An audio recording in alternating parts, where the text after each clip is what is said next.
Mon mari a été hospitalisé. Quand je suis rentré du travail, mon fils pleurait et a dit « Maman, allons à l'hôpital de papa, tout de suite. » J'ai répondu « Nous irons demain. » Mon fils a dit « Demain, il sera trop tard. » J'ai couru à l'hôpital et au moment où je me suis tenu devant l'unité de soins intensifs, mes genoux ont flanché. Avant de commencer l'histoire, n'oubliez pas de laisser un like et de vous abonner à la chaîne pour voir plus d'histoires comme celle-ci. Par un après-midi de week-end, un parc de la banlieue de Boston grouillait de familles. Sur une couverture à carreaux étendue sur la pelouse, Emily Harrison était assise à côté de son mari, Jason, et regardait leur fils de 6 ans, Noah, plein d'énergie, courir partout. Emily avait été infirmière, mais après la naissance de Noah, elle avait choisi de soutenir sa famille en devenant mère au foyer. Noah arriva en courant vers eux, un grand sourire aux lèvres. Son rire éclatant réchauffait toujours le cœur d'Emily. Quand Jason attrapa Noah et le souleva bien haut dans les airs, le petit garçon poussa un cri de joie. Jason menait une vie bien remplie en tant qu'architecte, mais c'était un homme doux qui chérissait plus que tout le temps passé avec sa famille. Emily aurait souhaité que ces moments de paix durent éternellement. Sa vie n'avait rien de glamour, mais les instants du quotidien passés avec sa famille bien-aimée étaient son plus grand trésor. Pour Emily, qui avait un sens aigu de la justice, était honnête et dévouée à sa famille, ce petit bonheur représentait tout. Plusieurs fois par mois, la famille rendait visite à la mère de Jason, Margaret. Celle-ci vivait seule depuis qu'elle avait perdu son mari, décédé des suites d'une maladie 5 ans auparavant. Mais c'était une grand-mère aimante qui adorait son petit-fils, Noah. Un dimanche après-midi, la famille était réunie autour de la table de la salle à manger de Margaret. La table était couverte de plats qu'elle avait soigneusement préparés, et la conversation coulait de source dans une ambiance chaleureuse. Margaret sourit à Emily. « Merci de toujours soutenir Jason, » dit-elle, et Emily lui retourna sa gratitude du fond du cœur. « Pas du tout. Vous avez été si merveilleuse avec Noah, » répondit-elle, se sentant chanceuse. Elle savait que pour beaucoup de femmes, avoir une bonne relation avec sa belle-mère n'était pas chose aisée. Noah adorait sa grand-mère. Tout en mangeant la tarte aux pommes que Margaret avait préparée, Noah racontait joyeusement ce qui s'était passé à l'école. Margaret écoutait les histoires de son petit-fils en hochant doucement la tête. En observant cette scène, Emily se sentit enveloppée de chaleur. Voilà ce qu'est une famille, pensa-t-elle sincèrement. Cependant, ces jours paisibles prirent fin brutalement. Un mercredi soir, alors qu'Emily préparait le dîner, son téléphone portable sonna. C'était un numéro inconnu. Lorsqu'elle répondit, elle entendit la voix froide et professionnelle d'un membre du personnel de l'hôpital. « Votre mari a eu un accident de la route. Veuillez venir immédiatement. » Le téléphone manqua de glisser des mains d'Emily. Les mains tremblantes, Emily installa Noah dans la voiture et se précipita à l'hôpital. Son cœur battait à tout rompre et sa respiration était saccadée. Même l'attente au feu de circulation lui semblait insupportablement frustrante. Depuis la banquette arrière, Noah regardait sa mère avec anxiété. « Tout va bien, » dit Emily, mais elle remarqua que sa propre voix tremblait. En arrivant à l'hôpital, Emily courut dans le couloir, tirant Noah par la main. Un médecin les attendait devant l'unité de soins intensifs. Le médecin d'âge mûr en blouse blanche arborait une expression grave. « Il est dans un état critique et inconscient. Cette nuit est cruciale, » dit-il. Les larmes envahirent les yeux d'Emily. Serrant Noah contre elle, elle répétait sans cesse « S'il vous plaît, ne mourrez pas. » Peu de temps après, Margaret arriva également en toute hâte à l'hôpital. Lorsqu'elle sortit de l'ascenseur, son visage était blême. « Jason, mon fils !» s'écria Margaret en se précipitant vers Emily. Les deux femmes s'étreignirent et pleurèrent ensemble. Margaret posa sa main sur l'épaule d'Emily et dit fermement « Soutenons notre fils ensemble. » Emily hocha la tête. Elle se sentit un peu plus forte. Noah regardait les deux adultes avec anxiété. Margaret serra son petit-fils dans ses bras et le rassura doucement. « Noah, ton papa est fort, alors tout ira bien. » Noah acquiesça légèrement, mais les larmes montèrent à ses yeux. Cette nuit-là, tous les trois restèrent à l'hôpital, assis sur les chaises inconfortables de la salle d'attente. Ils se contentaient de regarder les aiguilles de l'horloge avancer. Des infirmières venaient prendre de leurs nouvelles de temps en temps, mais la situation restait inchangée. Emily serrait fort la main de Margaret, et Noah s'endormit entre elles. Jason survécut. Cependant, il resta inconscient. Un traitement à long terme sera nécessaire, déclara calmement le médecin. Emily dut accepter la réalité. Compte tenu des frais médicaux de son mari et du coût de la vie, elle n'eut d'autre choix que de retourner travailler. Mettant à profit son expérience d'ancienne infirmière, Émilie trouva un emploi à temps partiel dans un hôpital local. C'était 5 jours par semaine, uniquement le matin, mais cela aidait les finances du ménage. Alors qu'elle s'inquiétait de savoir comment s'occuper de Noah, Margaret proposa son aide. « Je vais m'occuper de Noah. Tu pourras travailler sans souci, dit-elle. Émilie lui en fut vraiment reconnaissante. « Merci beaucoup, dit-elle en s'inclinant à plusieurs reprises. Margaret se chargea d'emmener et de récupérer Noah à l'école. Le matin, elle venait chez Émilie à 7h30 pour l'accompagner. À 15h, elle allait le chercher et restait avec lui jusqu'au retour d'Émilie du travail. Émilie était remplie de gratitude. Sans le soutien dévoué de sa belle-mère, elle n'aurait pas pu traverser cette période difficile. Un nouveau rythme de vie s'installa peu à peu. Émilie travaillait à l'hôpital de 8h à 13h, puis se rendait directement à l'autre hôpital où se trouvait Jason. Elle passait l'après-midi à s'occuper de son mari. Assise à son chevet, tenant la main de Jason, elle priait pour son rétablissement. Parfois, elle lui parlait de vieux souvenirs. D'autres fois, elle contemplait en silence son visage endormi. Margaret venait aussi à l'hôpital tous les jours pour aider aux soins. Les deux femmes se relayaient auprès de Jason. Un après-midi, Margaret s'adressa à Émilie. « Émilie, je vais m'occuper de lui aujourd'hui. Va donc passer du temps avec Noah, dit-elle gentiment. Émilie sentit les larmes lui monter aux yeux. « Merci. Ça m'aide vraiment, répondit-elle. Son cœur se réchauffa devant la prévenance de sa belle-mère. Elles assistaient également ensemble aux entretiens avec le médecin. Elles écoutaient les explications sur l'état de Jason et discutaient des futurs plans de traitement. « La coopération de votre famille est merveilleuse, dit le médecin avec admiration. Émilie et Margaret se regardèrent et hochèrent la tête en souriant. Au milieu de ces circonstances difficiles, il semblait que leur lien s'était renforcé plus qu'auparavant. Émilie était fatiguée par le travail et les soins, mais elle essayait de consacrer du temps à Noah également. Le soir, quand elle rentrait à la maison, Margaret était parfois en train de préparer le dîner avec Noah. Ce dernier se rendait à l'hôpital tous les jours pour voir le visage endormi de son père. Un soir, Émilie discuta avec Noah pendant qu'ils dînaient ensemble. « Comment allait papa aujourd'hui » demanda-t-elle, et Noah répondit avec une expression un peu triste. « Il dormait, mais mamie lui parlait, dit-il. » Émilie fut de nouveau émue par la gentillesse de sa belle-mère. « Oui, mamie est très gentille, n'est-ce pas » dit-elle. Et Noah répondit avec un grand sourire. « Oui, j'adore mamie. » Émilie était sincèrement reconnaissante pour le dévouement de sa belle-mère. Sans Margaret, cette vie n'aurait pas été possible. Travailler, s'occuper de Jason, veiller sur Noah, il lui aurait été impossible de tout faire seule. Le soir, une fois au lit, Émilie fixait le plafond en réfléchissant. « J'espère que papa ira mieux bientôt », avait dit Noah, et ces mots restaient gravés dans son cœur. « Oui, papa fait de son mieux. » La foi pure de Noah donnait de la force à Émilie. Plusieurs semaines passèrent et le rythme de vie se stabilisa. Émilie parvenait à concilier travail, soins et éducation de son fils. La fatigue s'accumulait, mais grâce à la coopération de Margaret, elle tenait le coup. Chaque jour se ressemblait, et les journées monotones se succédaient. Pourtant, Émilie ne perdait pas espoir. Elle croyait qu'un jour, Jason se réveillerait. Un jour, Émilie termina son travail plus tôt et arriva à l'hôpital 30 minutes avant l'heure habituelle. En montant à l'étage des soins intensifs, elle vit Margaret discuter avec un médecin dans le couloir. Quand Émilie s'approcha, Margaret la salua avec un sourire. « Émilie, tu es en avance. » Sa voix était chaleureuse.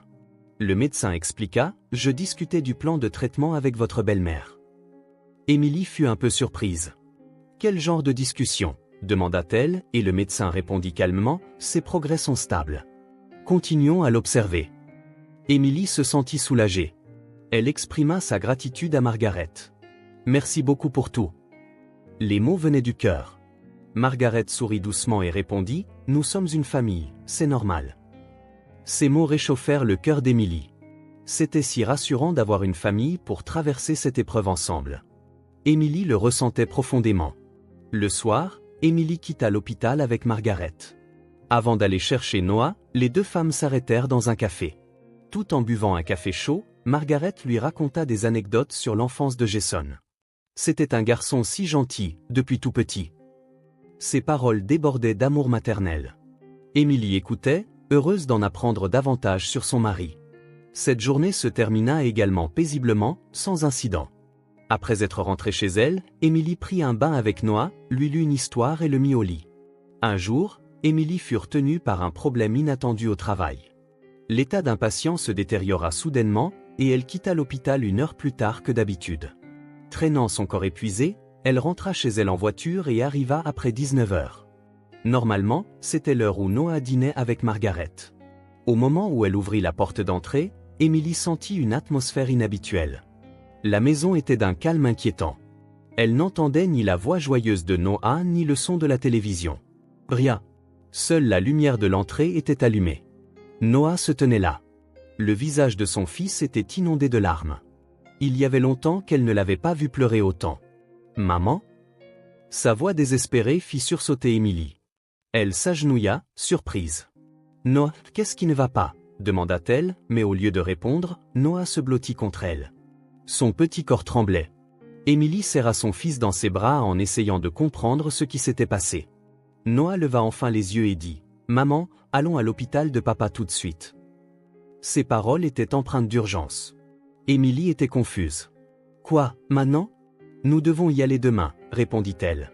Mais Noah secoua violemment la tête. « Demain, il sera trop tard », s'écria Noah, les larmes coulant sur son visage. Son état de détresse serra le cœur d'Émilie. Elle n'avait jamais vu Noah, d'habitude si vif et joyeux, aussi bouleversé. Quelque chose de grave a dû se produire. Émilie serra Noah contre elle, essayant de le calmer. « Calme-toi. Que s'est-il passé ?» demanda-t-elle doucement. Noah chercha ses mots et répondit d'une voix tremblante. « Mamie, c'est papa. » Et après ces mots, il éclata en sanglots. Le cœur d'Émilie se mit à battre violemment. « Qu'est-ce qu'il y a avec mamie ?» insista-t-elle. Noah leva les yeux et s'écria, « Elle essaie de laisser papa mourir. » Ces mots laissèrent Émilie sans voix. « Qu'est-ce que tu racontes ? Mamie ne ferait jamais une chose pareille, ni hâtait-elle. » Mais en voyant l'expression désespérée de Noah, quelque chose vacilla en elle. Noah n'était pas un enfant qui mentait. Et cet état de détresse ne pouvait être une comédie. « C'est vrai. Je l'ai entendu à l'hôpital », plaida Noah. Émilie saisit les épaules de son fils et demanda sérieusement, « Que as-tu entendu ? Raconte-moi bien. » Sur ce, Noah commença à répondre, tremblant. Mamie disait au médecin de ne plus le maintenir en vie. Les mots de Noah firent halter Émilie. Le maintien en vie artificiel. Le sens de ces mots se répandit lentement dans son esprit. « Quoi ?» fut tout ce qu'elle put dire. Noah continua, « Le médecin a dit, mais il y a une possibilité de rétablissement. » Et mamie a dit, « Ça ne fait rien. Je ne veux pas que mon fils souffre. » Son explication détaillée glaça Émilie jusqu'aux os. Il était impossible que Noah invente une conversation aussi précise. Émilie regarda son fils, incrédule. Cependant, en voyant l'expression désespérée de Noah, elle sentit instinctivement que quelque chose n'allait pas. « As-tu entendu autre chose ?» demanda-t-elle, et Noah répondit d'une petite voix, « Mamie parlait à quelqu'un au téléphone. » Les mots suivants glacèrent le cœur d'Émilie. Elle a dit, « Si mon fils meurt, je toucherai l'argent. » En entendant ces mots, le corps entier d'Émilie se mit à trembler. Héritage, assurance vie. Divers mots se bousculaient dans son esprit. Se pouvait-il que sa belle-mère veuille prendre la vie de son mari pour de l'argent ? Cette pensée devenait progressivement plus réelle, mais elle ne voulait pas y croire. Margaret, qui avait été si gentille, ne pouvait pas faire une chose pareille. Le cœur d'Émilie hurlait. Mais Noah ne ment pas. Les larmes de cet enfant sont réelles. Cet appel désespéré doit être la vérité. Émilie prit sa décision. « D'accord, allons à l'hôpital tout de suite », dit-elle en saisissant la main de Noah. Ils se précipitèrent dans la voiture. Émilie tourna la clé avec des mains tremblantes et démarra le moteur. Pendant le trajet, l'esprit d'Émilie était en plein chaos. La pensée que Margaret ne pouvait pas faire ça, et la certitude que Noah ne mentirait jamais l'assaillaient tour à tour. Son pied s'enfonça sur l'accélérateur. Elle conduisit aussi vite que possible sur le trajet qui prenait normalement 20 minutes. Chaque fois qu'un feu passait au rouge, Émilie serrait les dents. Noah tremblait sur le siège passager. Ses petites mains étaient crispées sur ses genoux. « Tout va bien, Noah. Maman va protéger papa », dit Émilie. Elle répétait ces mots comme pour se convaincre elle-même. Quoi qu'il arrive, elle devait protéger son mari. Le père de cet enfant, son mari bien-aimé, elle ne laisserait personne le lui prendre. Une fois garés sur le parking de l'hôpital, ils se mirent à courir. Les portes automatiques s'ouvrirent et ils sautèrent dans l'ascenseur. Sa main tremblait en appuyant sur le bouton.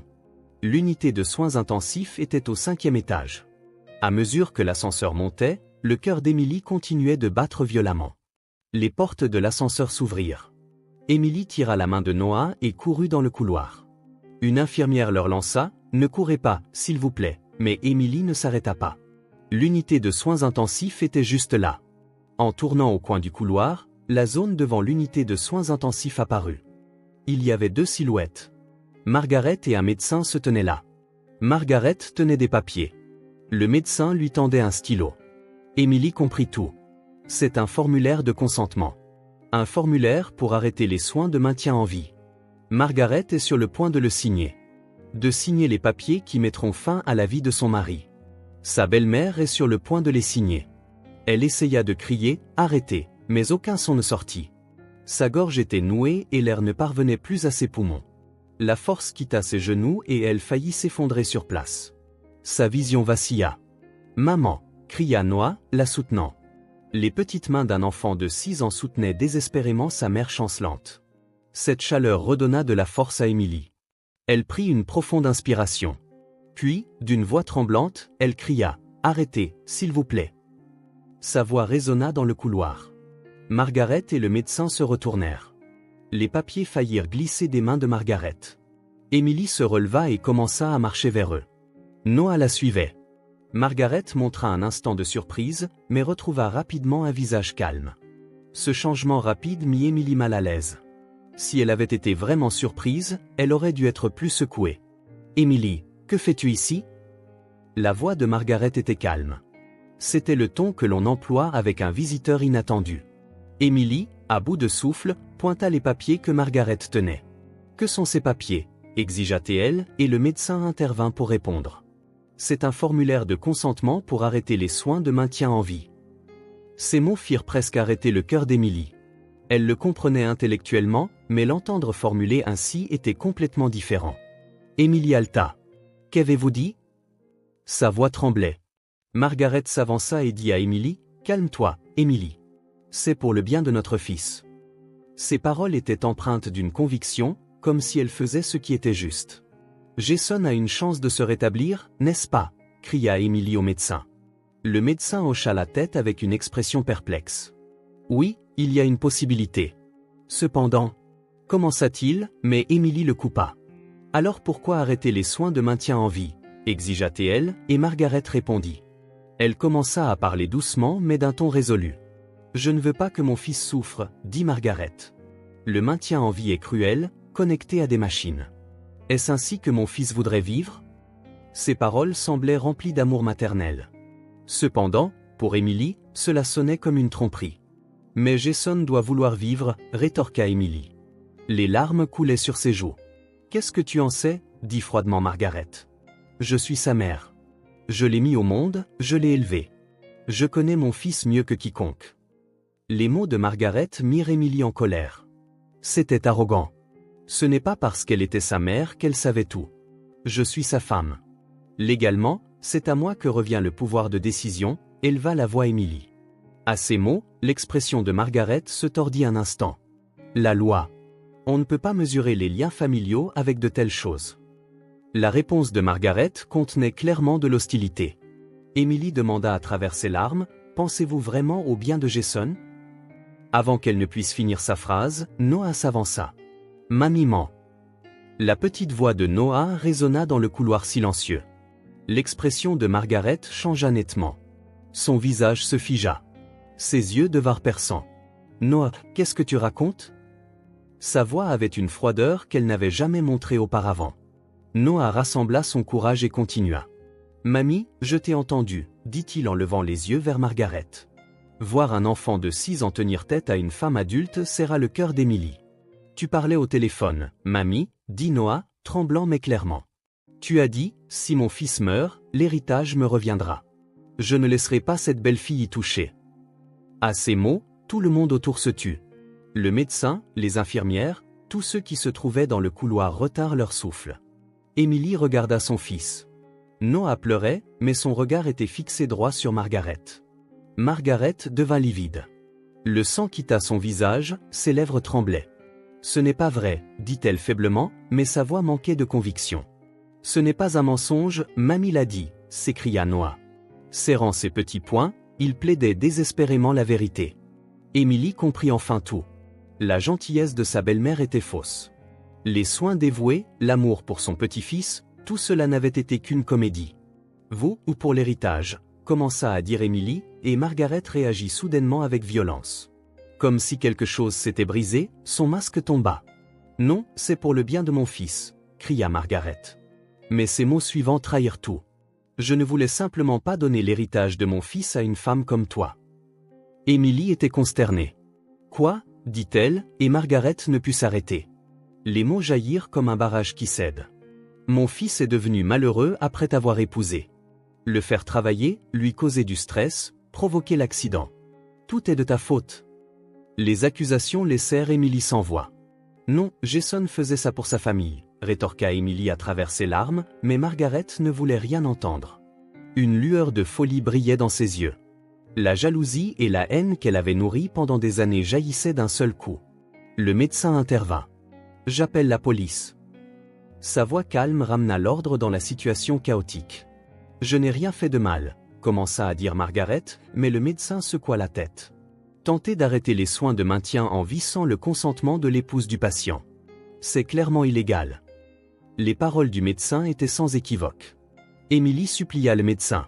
« Docteur, s'il vous plaît, continuez les soins de maintien en vie. » Son appel désespéré fit hocher la tête du médecin. « Compris.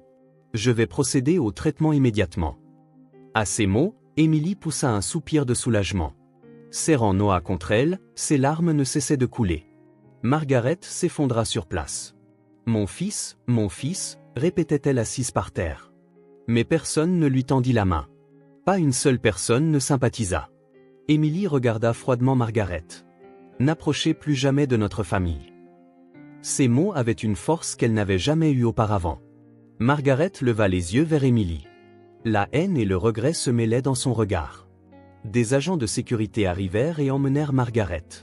Elle sanglotait, mais sa silhouette n'était plus que pitoyable. La gentille belle-mère, la grand-mère dévouée, tout cela n'avait été que mensonge. Une femme qui avait essayé de prendre la vie de son fils pour de l'argent. Telle était la vraie nature de Margaret. Lorsque sa silhouette disparut du couloir, Émilie serra Noah contre elle. « Tu as été formidable, Noah. Tu as sauvé papa. » À ces mots, Noah pleura contre la poitrine de sa mère. « J'avais peur, mais je voulais protéger papa. » Les paroles de son fils rendirent les larmes d'Émilie irrépressibles. Le médecin s'adressa à Émilie. « Je vais continuer le traitement de votre mari. Nous allons absolument l'aider à se rétablir. » Ces paroles puissantes firent s'incliner profondément Émilie. « Merci. Vraiment, merci, répéta-t-elle encore et encore. Émilie et Noah entrèrent dans l'unité de soins intensifs et s'assirent au chevet de Jason. Le son des machines résonnait doucement. Émilie tenait la main de son mari. « Je t'ai protégé. Je t'ai protégé, murmura-t-elle. Noah toucha également la main de son père. « Papa, réveille-toi vite. » Sa petite voix résonna dans la pièce silencieuse. Une longue nuit était sur le point de se terminer. Cependant, une lueur d'espoir brillait dans le cœur d'Émilie. La vérité avait été révélée. La menace avait disparu. Désormais, elle pouvait vraiment protéger sa famille. Croyant cela, Émilie continua de prier pour le rétablissement de son mari. Quelques semaines plus tard, un miracle se produisit. Les soins de maintien en vie fonctionnèrent et Jason reprit conscience. Quand il se réveilla dans son lit, la première chose qu'il vit furent les visages d'Émilie et de Noah, souriant à travers leurs larmes. « Émilie, Noah, murmura-t-il, et les deux crièrent à tue-tête. « Bon retour parmi nous. » Émilie étreignit son mari. Noah se précipita également vers le lit en pleurant, « Papa !» Jason était confus. « Que s'est-il passé ?» demanda-t-il. Et Émilie lui raconta toute la vérité. Que sa mère avait tenté de refuser les soins de maintien en vie, que c'était pour l'héritage, et que Noah avait courageusement dit la vérité. À chaque fait qu'il entendait, le visage de Jason se tordait de douleur. La mère qui l'avait élevé avait tenté d'échanger sa vie contre de l'argent. Ce fait était trop lourd à porter. Jason pleura. Mais Émilie et Noah le soutinrent. Tu es en vie. C'est tout ce qui compte. Les paroles d'Émilie firent hocher la tête à Jason. Jason décida de couper complètement les ponts avec sa mère. Il renonça à son héritage et jura de ne plus jamais revoir Margaret. Émilie, Noah et lui-même. Eux trois seulement étaient sa vraie famille. La rééducation fut difficile, mais avec le soutien de sa famille, toute difficulté pouvait être surmontée. Émilie continua de travailler, subvenant aux besoins du foyer. Noah devint fier de lui-même en tant que l'enfant courageux qui avait sauvé son papa à l'école. Un jour, Jason serra Noah dans ses bras. « Noah, merci. C'est parce que tu as été courageux que papa est en vie. » Et à ces mots, Noah répondit avec un sourire radieux. « Parce que nous sommes une famille. » Ces mots firent déborder les larmes d'Émilie. « La vraie famille se protège, » murmura-t-elle dans son cœur. Pendant ce temps, Margaret vivait dans la solitude. Elle ne pouvait plus contacter son fils ni voir son petit-fils. Elle n'obtint pas l'héritage et il ne lui resta que le regret. Parfois, elle envoyait des lettres disant qu'elle voulait voir Noah, mais elles étaient toutes retournées. Un jour, Margaret tomba malade chez elle et fut emmenée en ambulance. Quand elle se réveilla à l'hôpital, personne n'était là. « Dois-je contacter votre famille ?» demanda une infirmière, mais Margaret secoua la tête. « Je n'ai pas de famille. » Le mot sonnait comme une punition pour elle-même. Pensant à la famille qu'elle avait perdue, Margaret n'eut d'autre choix que de vivre dans la solitude. Parfois, elle se souvenait du visage souriant de son petit-fils et pleurait, mais elle ne pourrait plus jamais le revoir. Elle devait supporter seule les conséquences de ses choix. 6 mois plus tard, Jason s'était suffisamment rétabli pour marcher avec une canne. Par un dimanche ensoleillé, tous les trois firent un pique-nique dans le parc. Noah courait partout énergiquement, et Jason et Émilie le regardaient avec des sourires. « Émilie, merci beaucoup, » dit son mari, et Émilie secoua la tête. « Qu'est-ce que tu racontes ? Nous sommes une famille, n'est-ce pas ?» À ces mots, Jason sourit. Noah arriva en courant. « Papa, maman, regardez !» cria joyeusement leur fils, et les deux l'embrassèrent. Tous les trois regardaient vers l'avenir avec des sourires. La vraie famille, ce n'est pas seulement une question de lien du sang. C'est une relation où l'on s'aime, se protège et se fait confiance. Nous avons trouvé cela, pensa Émilie. La famille de 3 personnes marchant vers le coucher du soleil. Un avenir chaleureux et plein d'espoir les attendait. C'est au-delà des difficultés que naissent les vrais liens. Comme pour le prouver, tous les trois se prirent la main et commencèrent ensemble leur nouvelle vie.